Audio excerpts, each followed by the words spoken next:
Hello, everyone, and welcome to True North EV. My name's James. I am here today with Micah. Um, hey, Micah, how are you? I'm good, James. Thanks for having me. Good to talk to you today. So me and you have known each other for a while now. Um, hmm so you've done a lot of great things. So let's, I guess, share with the world all your awesomeness. I well, first, what motivated you to switch to an electric vehicle?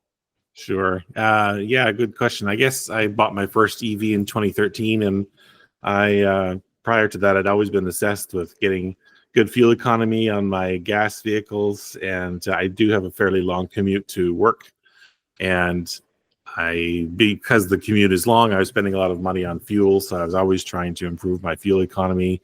Um, Probably close to 15, 20 years ago, I bought a device called a scan gauge, which is just something you plug into your OBD2 port on your gas car, and it gives you minute or second by second information on fuel usage and economy and all that stuff. So I learned a lot from that to drive my gas car a lot more efficiently. But when electric vehicles started to come on the market, I started to research those and became very interested, and shortly thereafter purchased my first one. Awesome. So, what has been your overall experience then driving EV from gas? Yeah, it's been interesting experience. The EV I bought first was called a Mitsubishi iMEV. It was a 2012, which is a very little car and a very small battery, and so the range is only sufficient for my commuting back and forth to work, which turns out that's about 98% of the driving that I do. So it worked out for a lot of the driving I'm doing. And I would plug it in at home. I would charge it up overnight and have a full battery in the morning. And I had the fortunate opportunity to also recharge my car at work as well on the block heater plugs. So it was convenient for me both ways.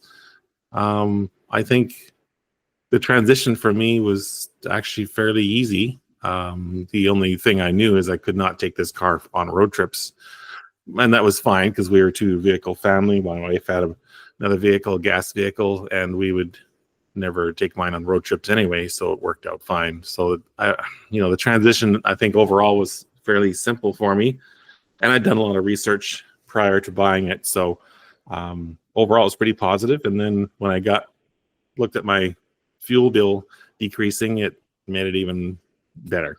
So That's awesome. How many EVs have you owned, and what kind were they? sure, yeah, like on the personal side, that was my first electric vehicle, and I owned that car for 5 years. I put 125,000 kilometers on it, and it was my commuter car back and forth to work. And I had the chance to share it with other members of our local electric vehicle club and give them test drives and rides in it. And after that, I purchased a Nissan Leaf, which was my next electric vehicle. Around that same time, I also realized that I wanted to try and help bring in more electric vehicles into the province. So around the same time, I started selling used electric vehicles in Manitoba.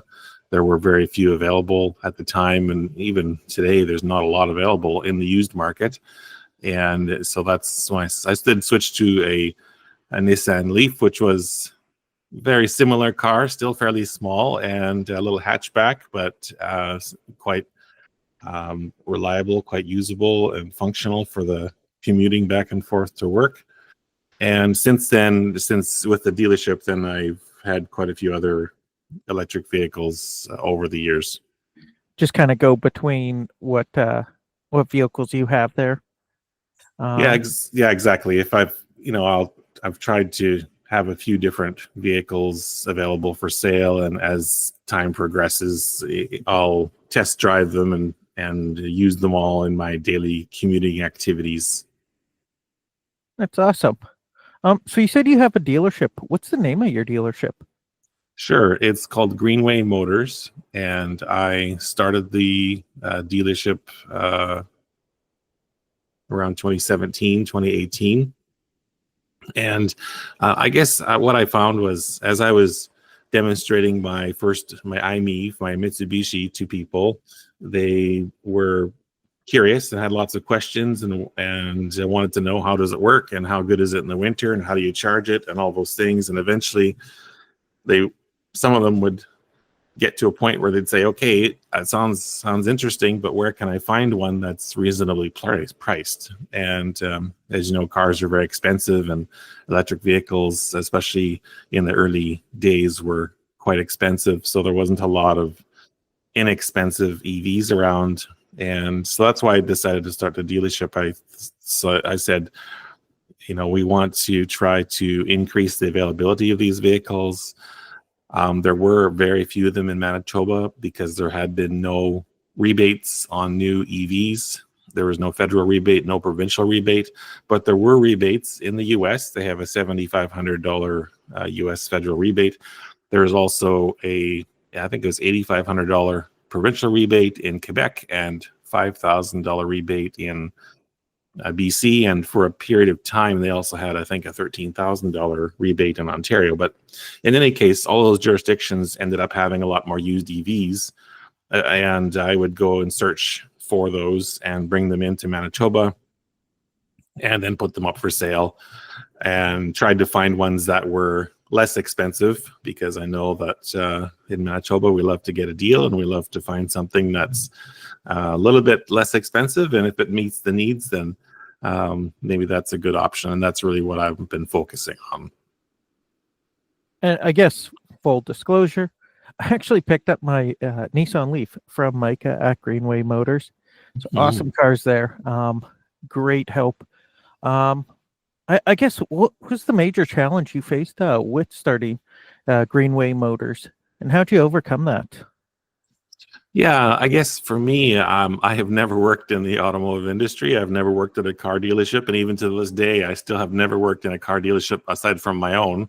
So typically, people going into this business will have either been a salesperson or a mechanic or have some other role at dealerships. And so I had to figure out everything on my own: how to get registered, how to get the right insurance, how to get set up to do the selling of cars. Once that initial setup period was complete, then I was able to start finding cars, and that all by itself is another difficult part. You want to make sure to find good vehicles, and I'm not don't have time to fly to Montreal or to Vancouver to go look at a whole bunch of cars. And on top of that, with the EVs I'm bringing in, they're not road trip vehicles either. A Nissan Leaf just is the most typical car I bring in. You can't take it on a road trip, really. The older ones, anyway. The newer ones have a lot bigger battery. But so I couldn't just hop in a car in Vancouver and buy it and drive it back to Winnipeg. So I had to figure out, how am I going to get these cars inspected remotely? How am I going to get them shipped over to us here in Manitoba? And then how am I going to get them safetied? Even getting it safetied originally started to be difficult because a lot of shops just simply didn't know anything about EVs and or were hesitant to look at them. So there was a lot of barriers to overcome.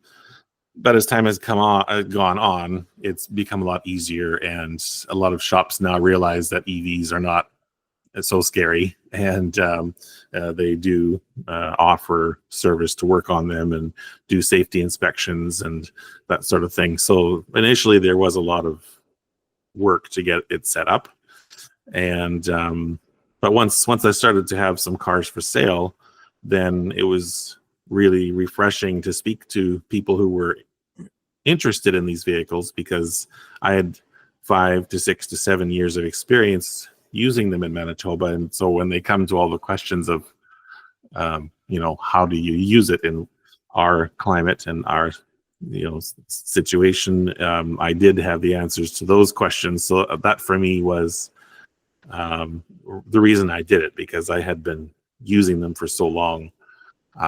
I felt comfortable answering those questions. So that part of the setup was easy. The logistics of getting a dealership set up was a little bit more time consuming. And I guess, kind of in my personal experience dealing with you on the dealership side, is you kind of don't operate like a normal dealership. It really is a no pressure, uh, almost an information session. So, Hmm. especially for those that maybe haven't owned an electric vehicle in the past, uh, it is the wealth of knowledge from the years of driving, which you don't seem to get with a lot of the bigger dealerships. Like they Hmm. do seem to be training them now, but it's not. I'm kind of now just starting to talk to dealerships where the salespeople themselves own electric vehicles, where it it is kind of the slim minority, basically. So it Hmm. it's what they've read in a book type deal, where yours is real world, which is Hmm. nice. Hmm.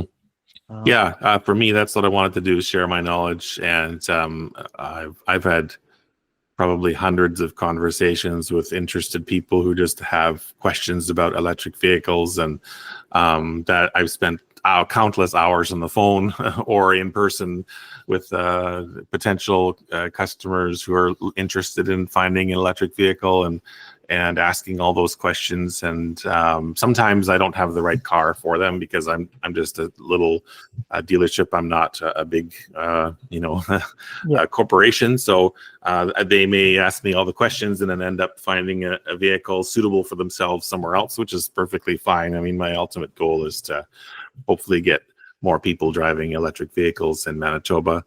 And my goal is to educate folks. So that's primarily how I approach my dealership. Is I happen to have some cars for sale, but primarily I want to educate you on the vehicles and let you know the realities of everything. Um, and just to share my experience with you. And then if it turns out that it's going to work out well for you, it seems like a EV is the right match, then great. I have told some people, based on their situation and based on their budget or based on what they're thinking of doing with the car, I've told a few people to say, you know what, actually this car you're looking at is not going to work for your needs. It doesn't have enough range, or it doesn't have enough towing capacity, or whatever it is. And rather than try and sell a car to somebody and they realize a week later it's not going to work for them, I just don't want to get into that situation. So I'd rather educate them up front. And I think it's been quite successful. especially in those situations, have you found them or any of them returning or telling friends and family maybe about you because of that honesty? Oh, for sure. Yeah, I would say at least 50% of my sales are from referrals. Often I'll have someone call me and they'll say, "Oh, I got your phone number from so and so. They bought the whatever it is, red Nissan Leaf from you a couple of years ago, and I see them.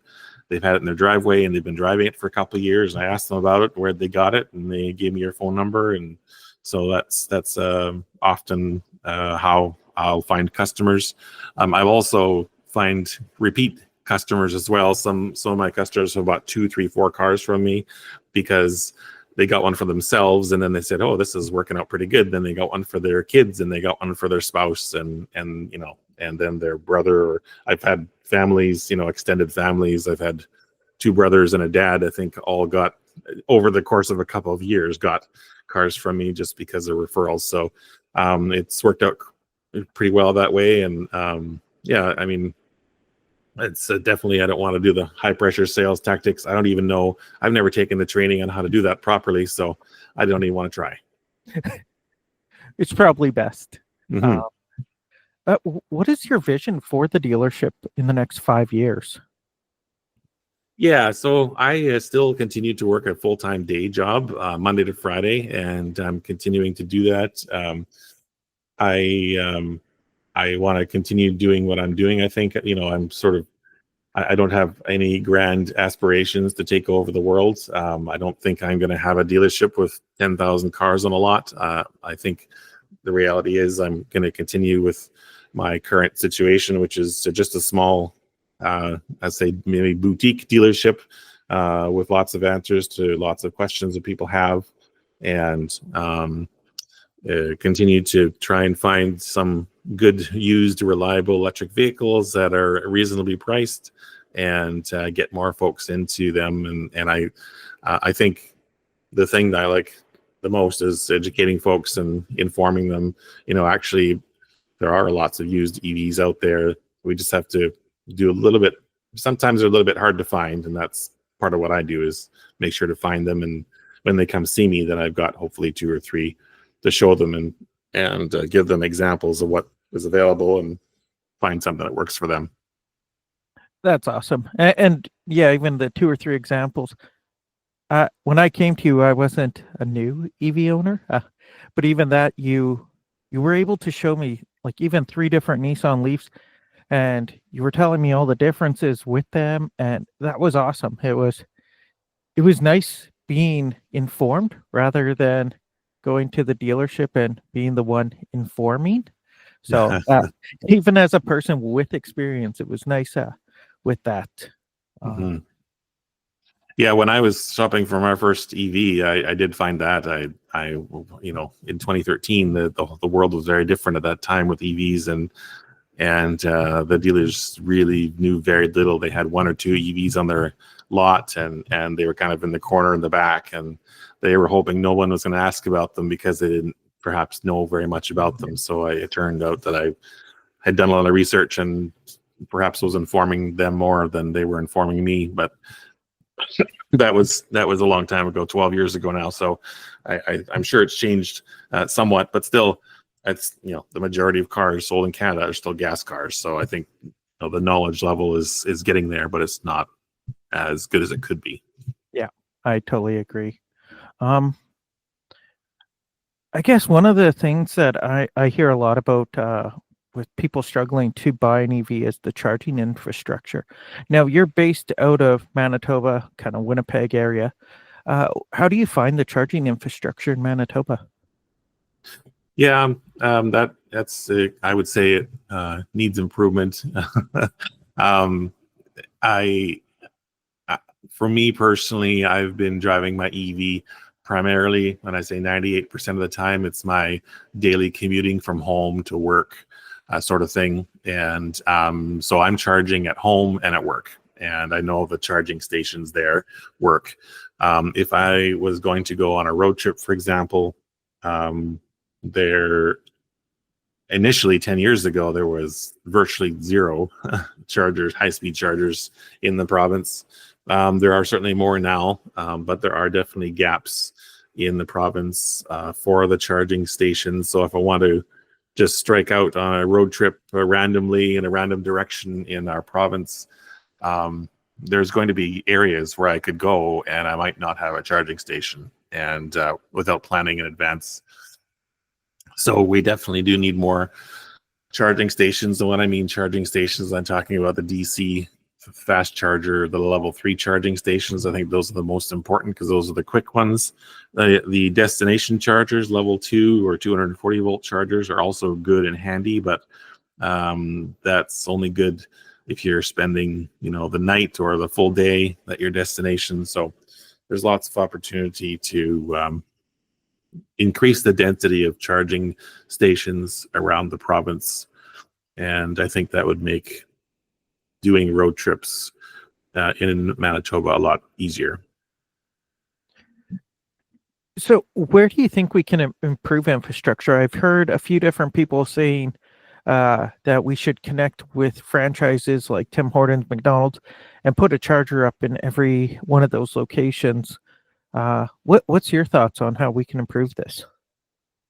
Good. That is a very good question. I'm not sure if there's an easy answer to that because I do know certain companies are, for example, Petro-Canada, they installed chargers along the Trans-Canada Highway all across Canada at their gas stations, and they concentrated on having a network that was a chain of charging stations across the country, which I think was a great idea for them to do. And as far as I know, it's very successful. But if you do go off the Trans-Canada Highway, then you will be in areas potentially with no charging infrastructure. So, different areas of the province may need different approaches to the infrastructure. There may be some areas that are not well served by either. It may not even have a lot of gas stations either, certain rural or remote areas. So if there's hardly any gas stations, there's very unlikely going to be any electric vehicle charging stations. So that might be where, a government entity might need to step in to fill in some of those gaps to help the infrastructure be more of a complete network. Whereas I don't think the government would need to step in at all on Trans-Canada Highway, because there is quite a bit of charging infrastructure along that highway.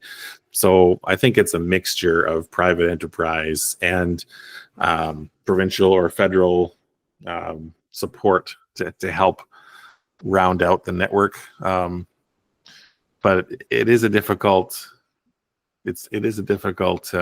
question, because the stations themselves can be quite expensive to install, depending on the infrastructure that's already in the location.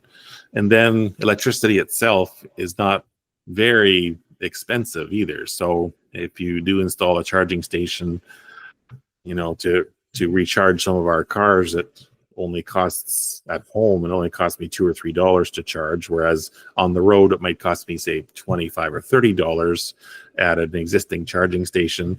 But if you spend $50,000 or $100,000 or more to install your station, the payback period is going to be extremely long. So I think that's why not a lot of private enterprise has really jumped on it, except for the most well-traveled routes. So I don't think I have a good solution to it.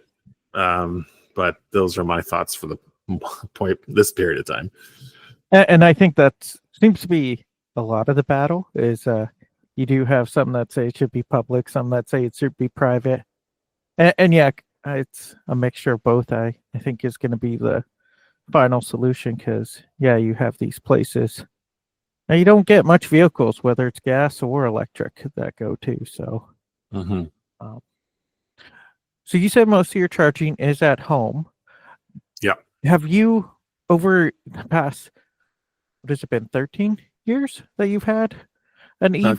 Since 2013, so 12 years, I guess. Yeah. So have you found yourself changing your chargers much, like kind of with the new chargers coming out?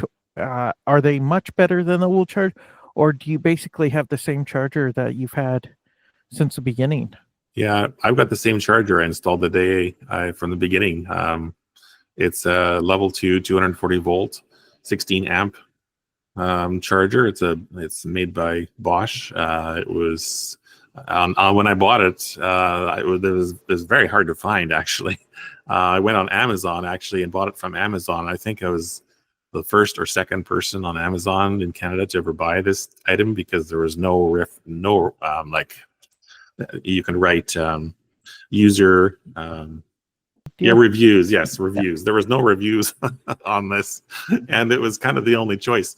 But I installed it in my garage, and it still works today. And it's a very low power unit compared to modern units. Most of them are 30 amps or 40 amps or more these days. But for the driving I'm doing, it's still sufficient, because I have a fairly routine driving habit. And so I get home in the evening, plug it in. I've got 10 hours to 12 hours of time to recharge my vehicle at home. And that charger, more than enough, has enough power to recharge the car before the next morning.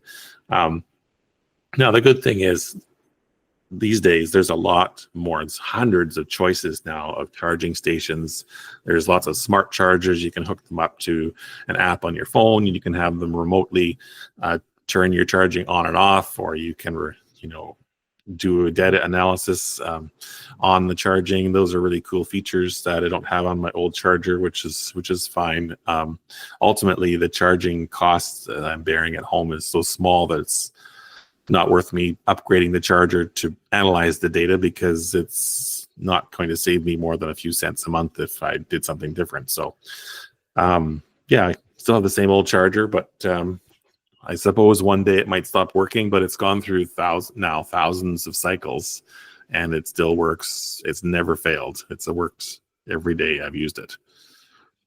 That's awesome that a charger, because that's one of the, I guess, fairly pricey items for your home to get, sort of a critical element in the EV ownership. So nice to see even ones that kind of at the start of, we'll call it the new EV revolution, that they're still so reliable that they're still going. Hmm. I know I personally have a collection of, what do I got? 3 level 2 chargers, 1 level 1. I've Hmm. gotten rid of 2 chargers, so my wife Hmm. has complained a little bit. Yeah, when I'm talking to potential new EV owners or new buyers, sometimes depending on the type of driving they do, if they're only driving say 10, 20 kilometers a day, even the level 1 charger, 120 volt charger will usually be fine for them. They'll just plug it into the wall outlet. So I'd say at least half the customers I have, they just use the 120 volt charger. But if you're driving further or you want faster charging, then yes, you want to put a 240 volt charger in. Some people already have that kind of outlet in their parking area in their garage or their home, so they can just plug it in.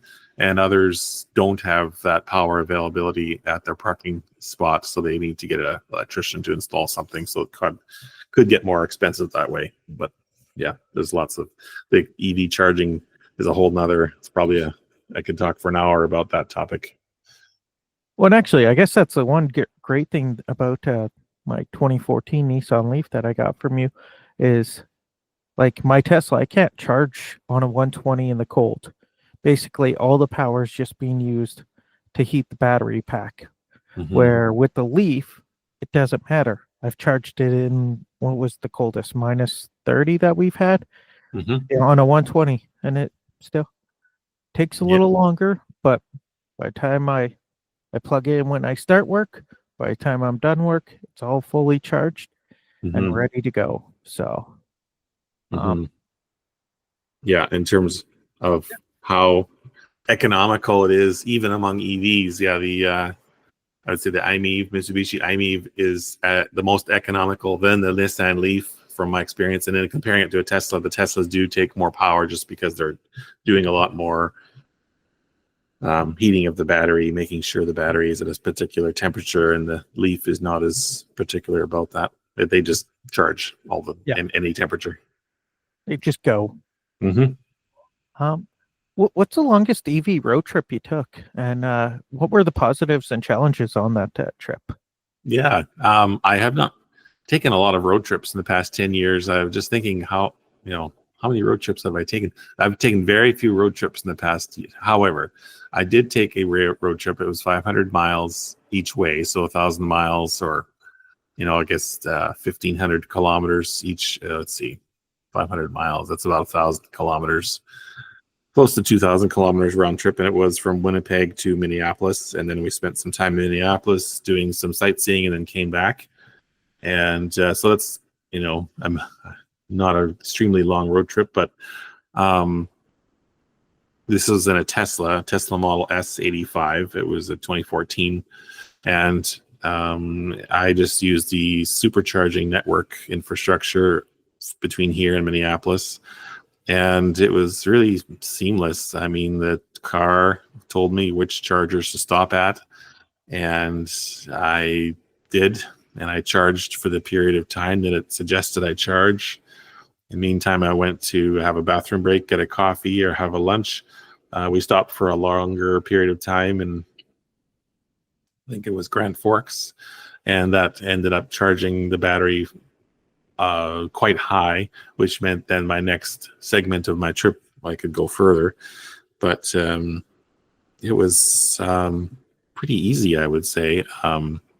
And maybe I'll just say also, my wife, who is not a car person, but still an EV driver, only because we're an EV family. But she did this same road trip a couple of years ago as well on her own, and it was really no problem. She was able to get there and back and charge the car, and didn't run into any issues. And I think that's a real highlight with Tesla and their charging stations. I mean, if you have a Tesla and you plug it into a Tesla station, it just works. It always works. I've never run into a trouble with the Tesla charging network. So it worked out really easy, convenient, and it was just simple.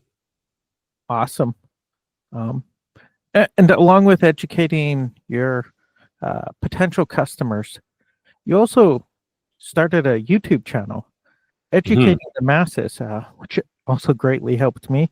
I just recently learned I do have a climate setting on my vehicle that when it's plugged in, it does warm up before I get in it, which was awesome. Uh, so what's the name of your channel that you have? Sure. My YouTube channel is called Greenway Electric. Nice. And what inspired you to start that channel which is focused on electric vehicles? Yeah. A lot of Nissan Leaf stuff. Yeah, it's purely electric vehicle focused. And I found over the years, as I'm talking to potential customers or even just interested people who phone me and ask me about EVs, there's kind of a top 20 questions that get asked over and over again. And I thought it would be a good idea to, if they're asking me those questions, I bet there's other people out there too that have the same questions. So I thought, why don't I just take it upon myself to record some videos and answer those questions. And I also put a link to my website as well, my car website, so my dealership website. So if people are uncomfortable phoning to ask questions, or they don't want to talk to someone at a dealership, they just want to hear answers to questions, they can on their own time watch these videos and get some information and become educated on the cars.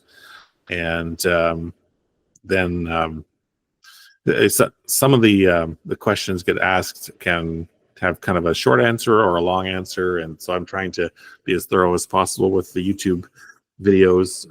But I'll also in amongst those questions, I'll also do tests on cars or give instructional videos on how to do certain features like setting the climate control timer on the Nissan Leaf, or I'll plug in my scanner and compare battery stats on different vehicles, or do a road trip. That road trip I mentioned when I went Winnipeg to Minneapolis in the Tesla, I recorded some videos on that and put those up on the website just to show my experience of how that worked driving a 10-year-old Tesla on a road trip. So I thought it'd be fun to do and interesting, and another way to share some of my thoughts with anyone who's interested in listening. Well, and especially in the winter, I've noticed that you're doing a lot more kind of range tests with these vehicles, and you push it pretty much right to the limit. You do some sort of oval track deal, and you seem to know exactly how far you can go, which is awesome. Like the showing with the Leafs, the little circles, and how you could see how far you can go because of how filled in the circles are. It's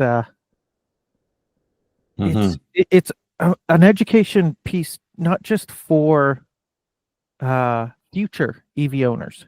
It's those that maybe even picked up a Leaf from, hey, it was a great deal on Auto Trader, so picked it up as a vehicle to see. So they might not have that info, but it's a great resource. I'm also finding a lot of the stuff you show, though, like even the scanning, it's not with like, spend the $4,000 to scan it type deal. It's fairly inexpensive, almost stuff that people at their house can do. Yeah, I do. Over the years, I've picked up on some, like with the Nissan Leaf, for example. There's a app called Leaf Spy for the Android, and it tells you a lot of other data and stats on the car. And so, because I've been using that app for so many years, I thought, well, why don't I show folks how it works, and hopefully they might get something out of it. Or in the case of doing range tests in the winter, I do this.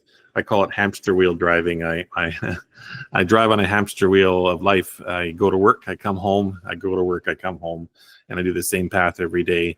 I've been doing that path for decades now. So I get to know how far it is, and I get to know the cars themselves, and how far they can go and how far you can push them. And I guess part of my intent is just simply to show the experience of what it is like driving electric vehicles. Also, part of it is to show what they're capable of doing, even in winter, and especially in our winter when it gets down to temperatures like minus 30 Celsius or lower. What you can expect from the vehicles in those temperatures. So, and those are all relevant temperatures that I've been driving in for more than a decade in electric vehicles. So it's just a matter of showing what it is. And I mean, I'm not directly trying to combat. There's a lot of misinformation or assumed information out on the internet that is incorrect. And I'm not out to attack other people who have their opinions, but I'm just simply trying to put out factual information on here's my experience, here's what I got, here's the range I got, or here's the battery capacity, or here's what it's like driving in the winter. So on my YouTube channel, there's a few instances where I'm showing my commute to work in minus 33 temperatures, or I'm showing how far Nissan Leaf will drive if you leave it out outside overnight in minus 28 degrees Celsius temperature, or how do you read the dashboard to know when the battery level is getting low? All those different things. Just sharing my experience with everyone. Yeah, which is super helpful. But have you encountered any challenges with creating all this content for your channel? Yeah, I guess a couple challenges. One is time, because I've got all these different things on the go. It is challenging just to find the time to record a video and edit it and put it together and upload it onto the internet. That is definitely one challenge. If I had more time, I'm sure I would do more videos.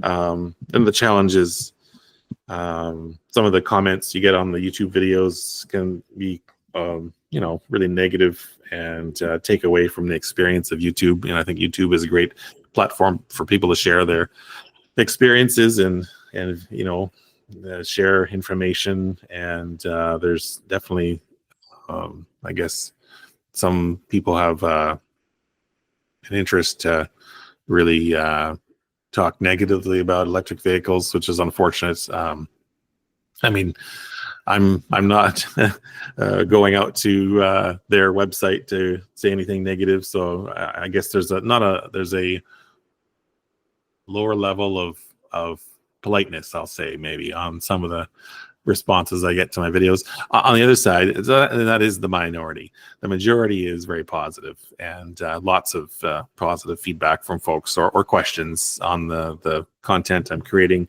So that's very nice to hear as well, that people are enjoying and in the content, are interested in it, and there's viewers from really all over the world. So I'm getting comments from Europe, Norway, Finland, UK, Germany, and also lots in Canada, US, and Australia, and all the other parts of the world. So it's interesting and exciting to interact with so many folks all over the world.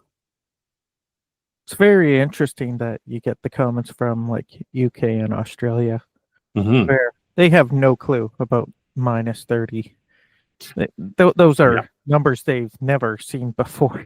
Yeah. And I think maybe just if I can just add a point on that, I think because our climate is so extreme here, because not a lot of places in the world get minus 30, I think it's almost not a responsibility, but I feel like I need to share that content with everyone, just because lots of people get temperatures around freezing or minus 5 Celsius or 20 degrees Fahrenheit, and lots of parts of the world get that,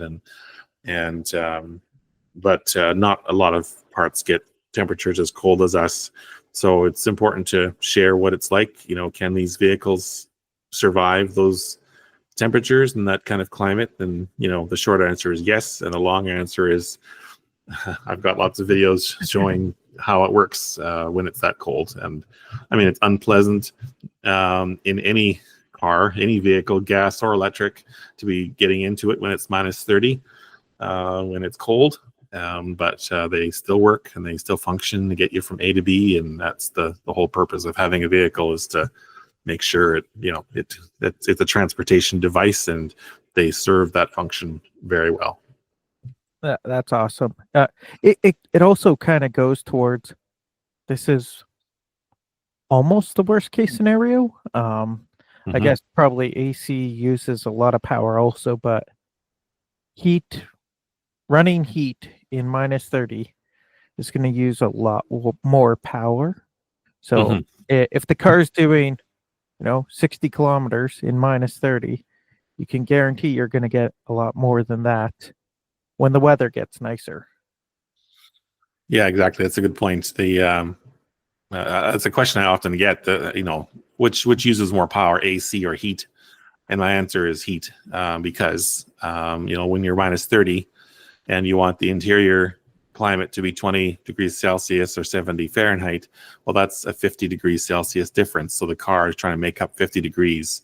Whereas in the summer, even in our climate, it goes to say 30 or almost never 40, but many, even in the hot parts of the United States, it gets to 40 or 45 Celsius. Well, that's only 20 degrees difference. And it doesn't take nearly as much power to cool your car down from 40 to 20 as it does to heat it up from minus 30 to plus 20. So yes, the heat sucks up a lot more power in the winter. And so there's some techniques like preheating your car before you leave for the day, in order to conserve your battery. If that's And that was more important with the older cars because they had smaller batteries. The new cars come with such large batteries that conserving your power and your battery is really not too much of a concern. It's more about comfort now if you want to jump into a car that's warm, instead of a cold car. Um, has there been any feedback that have received from either uh, your viewers on YouTube or your customers that have influenced how you change how you change the dealership? Yeah, well, yes, I'm always listening to feedback for sure. So I guess there's a few different aspects of that. One of them is actually just running a car business, selling cars. I mean, the used car salesman does not have a great reputation in the world, right? Like if you were to say, who's your favorite person in the world, no one's going to say used car salesman, right? So You're slightly above lawyers. yeah, exactly. So I'm automatically, the used car salesman is already seen as kind of the enemy, the shyster, the person who's not going to care for your interests. They're just going to look out for their own interests. So I'm always fighting that battle. And when a new customer comes in, I can tell that some of them have been to other dealerships and they're very combative to begin with. And I don't combat back. I'm just answering their questions kindly and politely. And after 5 or 10 minutes, they realize that they're not in a combative scenario; they're in a friendly, informative scenario. And I can see that sort of their approach changes, which is nice, because yeah, I have no desire to be a fast talking used car salesman. That's the last thing I want to do. That's not something that I would like to do. But so dealing with different personality types is certainly something that is important to do. And different people will have different things that are important to them when they're buying a car. So you know let me think of some examples here. Like, I don't know. I think probably based on people's past experience buying cars, particular people look at very specific things, and so some are extremely concerned about the tires, and of course you should be concerned about the tires, but some are overly concerned, and if they're not brand new, they're not good enough, so I need brand new tires in the car. And okay, so we'll work that out, not a worry. But for others, the most important thing is how well does the heat work, or how well, or do you have Apple CarPlay on the rate on the system? Do you have these the latest features, like that Apple CarPlay or Android Auto? Does it have that? And is it wireless or is it wired? And those types of things. So different, whereas other people couldn't care less if Apple CarPlay existed on the car or not. So different people will have different important things to them. And it's a matter of just being aware and trying to help them see if the car's got what they're looking for or not. And trying to, match up their needs to what's available. But um, Yeah, I don't know. I think that's all I had to say on that topic. Are you finding that there's any trends that you're seeing within Manitoba that maybe is causing you to bring in different vehicles or more vehicles that have like Apple or Android CarPlay and all that? Mm-hmm. I'm I I don't know if I sell enough cars to see trends per se, but I do know that there's certain kind of underlying principles that seems to be true for everyone, and that is when it comes to electric vehicles, people want the longest amount of range possible and for the least price possible. So the good news is electric vehicles have been coming down in price quite a bit over the past few years. So what you can buy now for a certain price is a lot more, has a lot more features, a lot more range, a lot more car than it was a few years ago. So I think people are always interested in getting a car at the longest range possible for the least price possible. So if I don't think there's beyond that, I don't know if there's any trend that I've noticed other than people like to enjoy the latest technology. Some people do. Some people, again, don't care. And they just, some people come in and they say, okay, I want to get an electric vehicle because of whatever personal reasons they have. Or their car, their old car is going out on them, dying. It's or they had an accident, they need to replace it.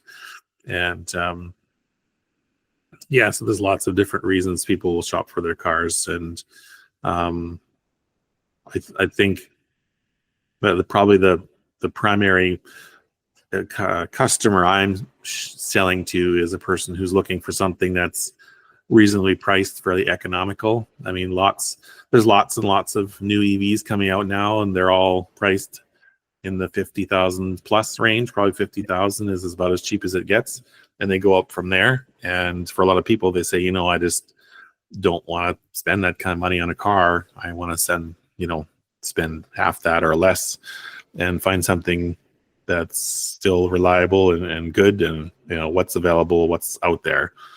And for that reason, you'll see in my website often it's a Nissan Leaf that I often have, just because there's simply so many of them out there. That particular car has been produced since 2011, so there's been hundreds of thousands of them sold, and they're just very, very plentiful. Versus, if you have pick a particular type of newer vehicle, Hyundai Ioniq 5 or something like that. They've only been selling them for a couple, 2-3 years, so there's just not a lot of used ones out there yet. I guess that's the thing. Once I'm thinking kind of the next affordable is almost the Kona Electric, but again, they started out in 2019, so you don't have a mass abundance of them like you do the Leaf, it seems. Mm-hmm.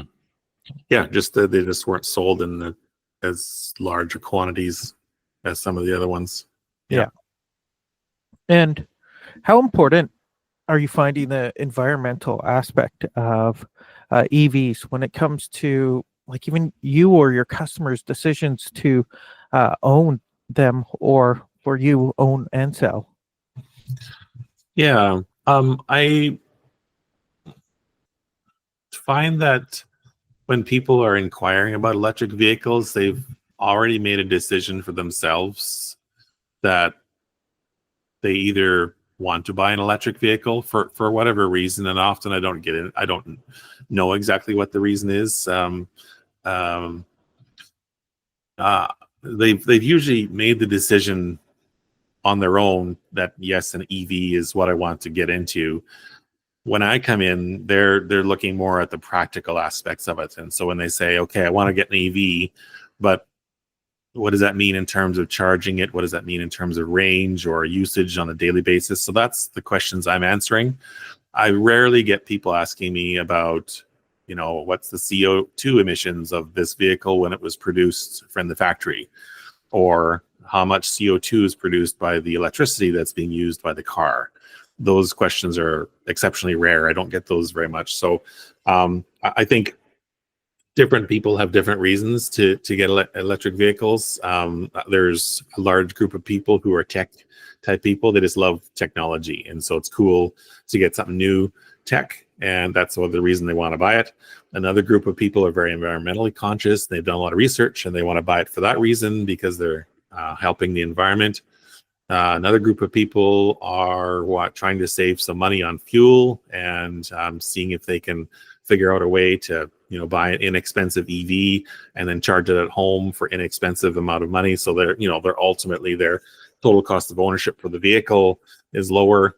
And so I would say those are the first three main categories of people that come to mind. And for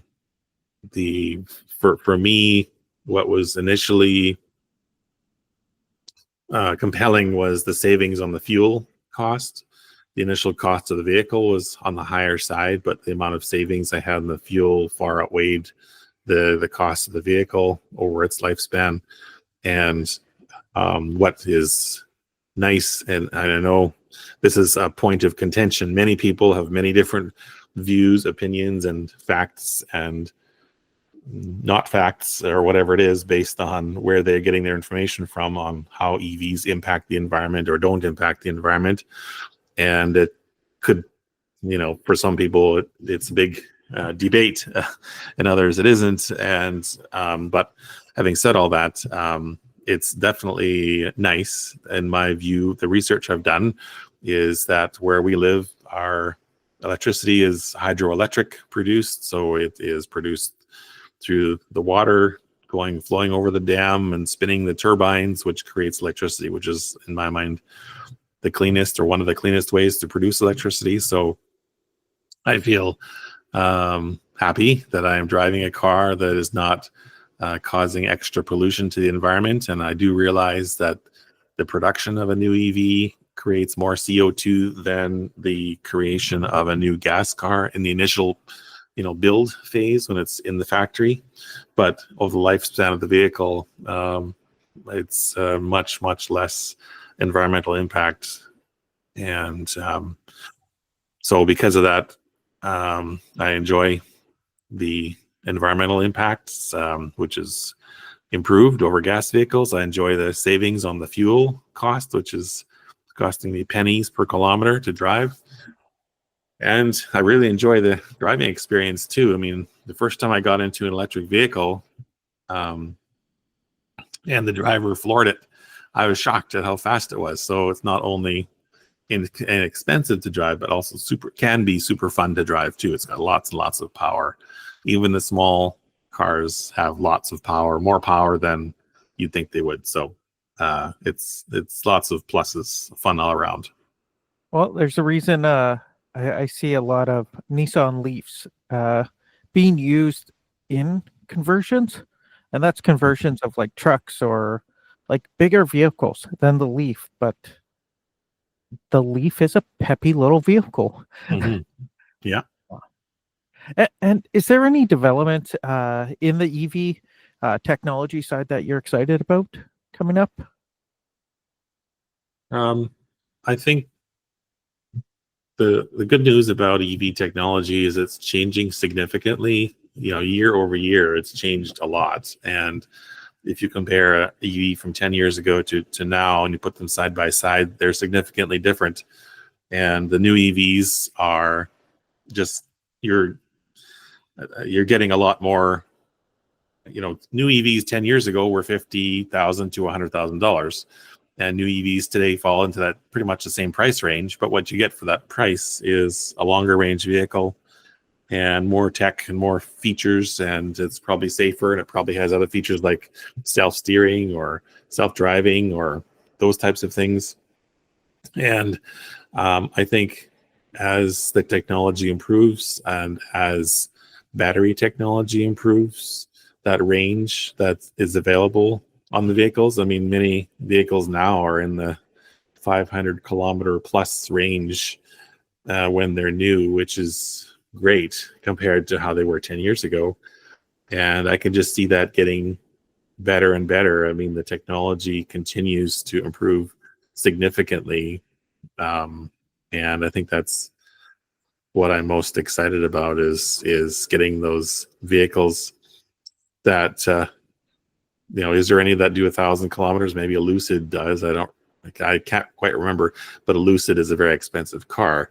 We can get a $50,000 EV that'll do 1,000 kilometers on a charge. I don't think anyone could possibly say they don't have enough range, because I can't sit in a car and use 1,000 kilometers of range without taking a bathroom break.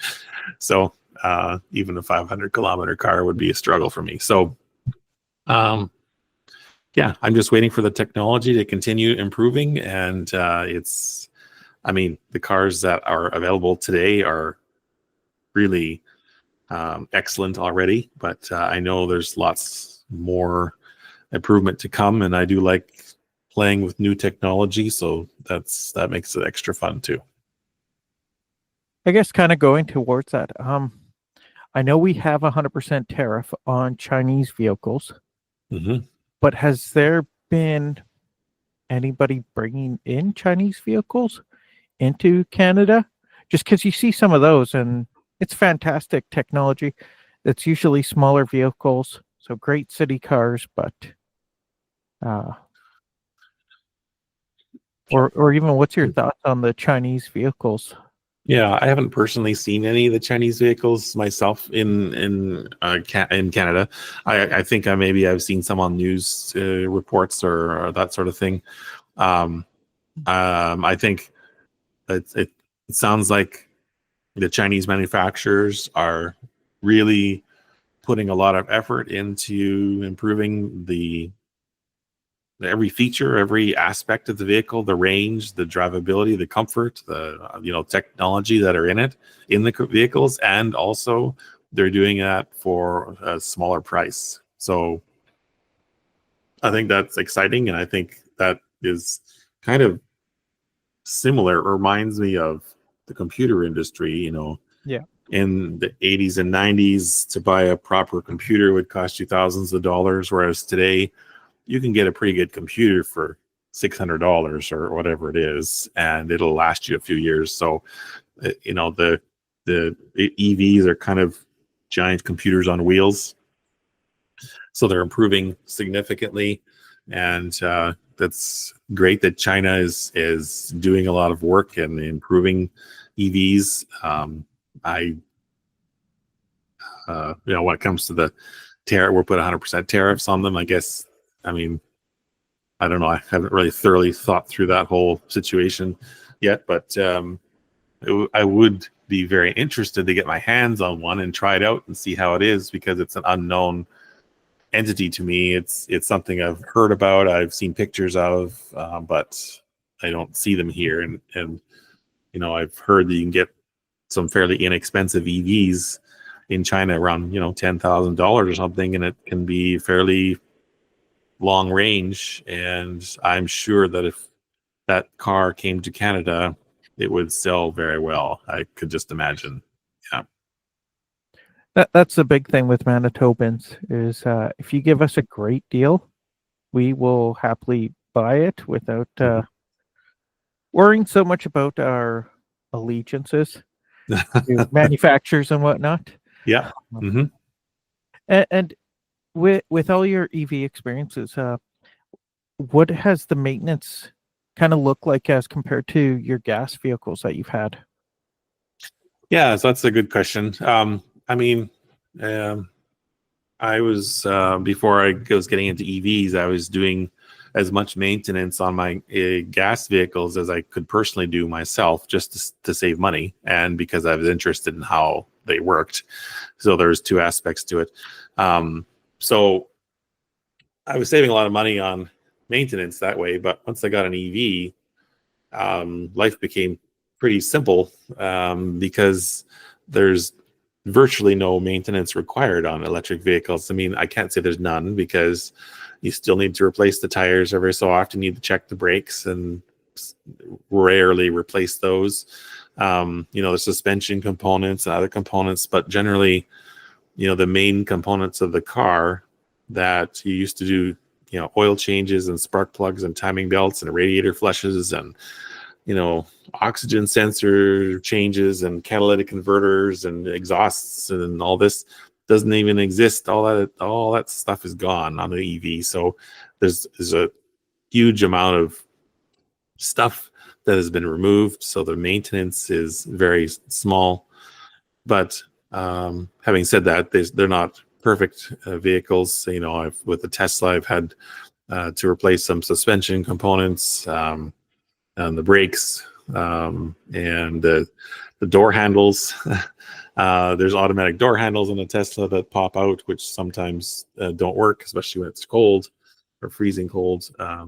But there isn't really any regular scheduled maintenance. So because of that, it is cheaper to own them in terms of maintenance side. So it's been a overall very positive experience that way, or owning the EVs.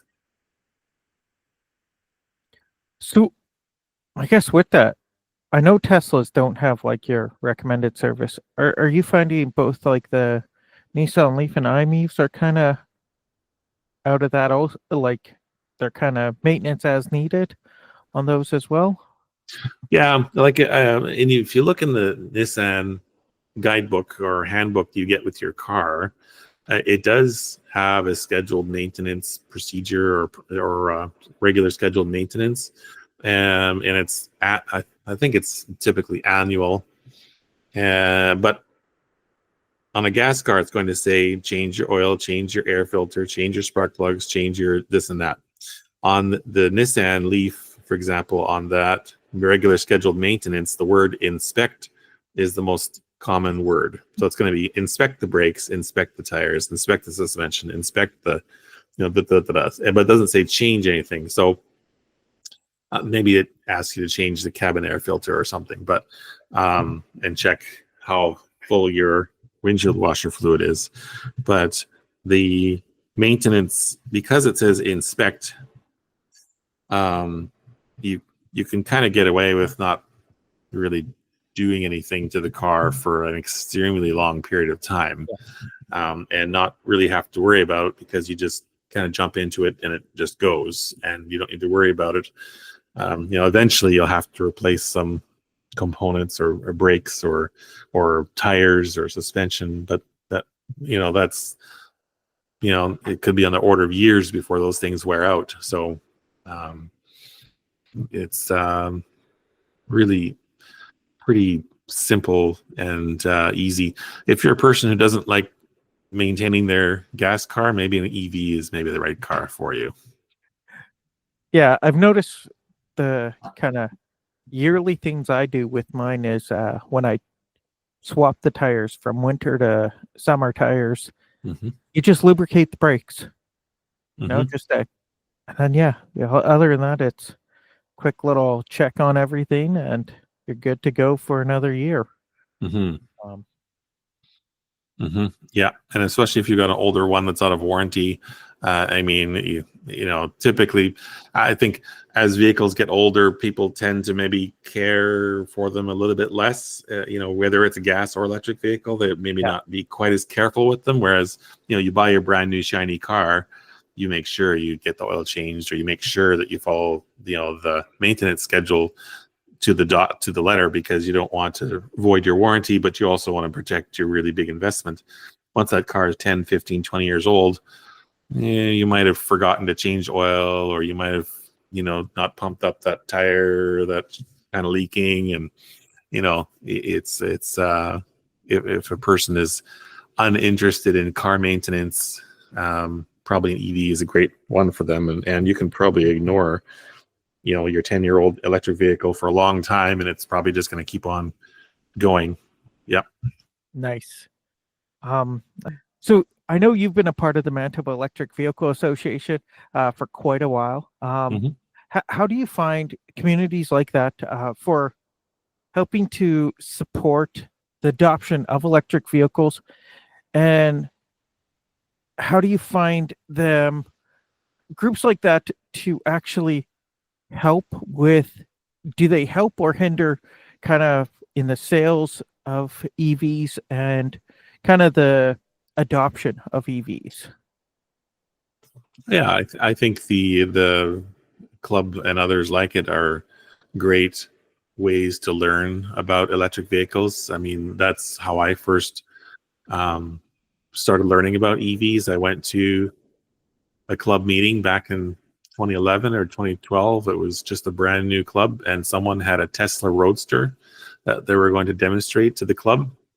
And I was curious to learn more about the vehicle. So I went and asked millions of questions to the people who would be willing to answer questions. And that led me to eventually make my first purchase, a year or two later of my first electric vehicle. So I think the club and clubs like it are instrumental in helping educate,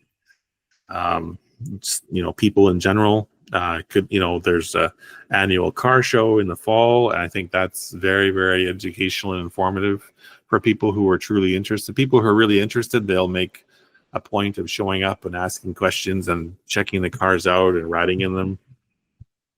And I think that has, I've been in those annual shows for many years, and often people will get to that point in time where they'll say, okay, maybe an EV is right for me now. Where can I find them?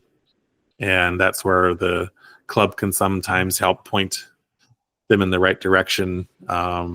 I think, sometimes dealerships will inform you of their inventory and say, we've got these EVs in stock, or if people are looking for, specific questions to be answered, or maybe they have an EV currently and they want to ask some questions about, EV ownership.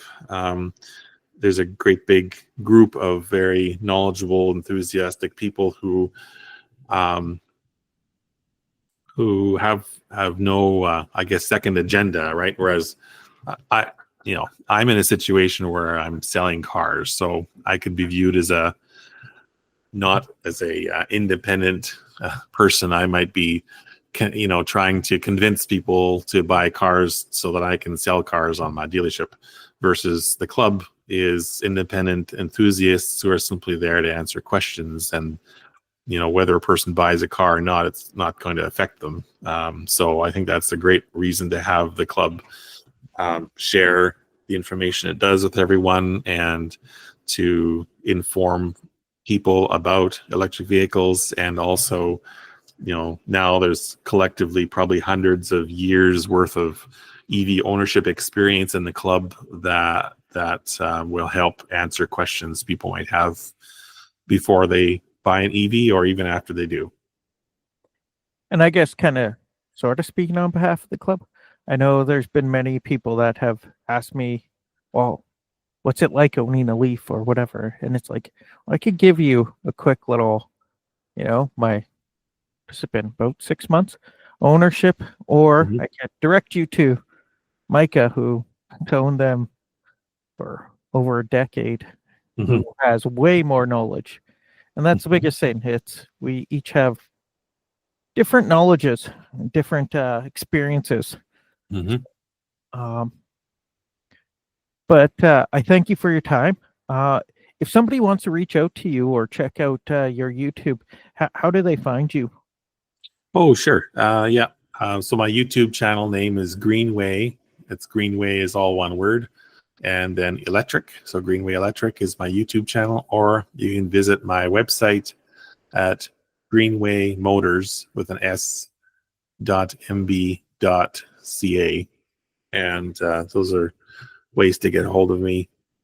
And yeah, thanks for the time today and the interview, James. Hopefully someone found it helpful or useful, and appreciate the time you spent talking with me today. No, I appreciate you sharing your awesome information. You've been a wealth of information since before owning the Leaf. So it was great dealing with you. Thanks again. Great. Thanks, James.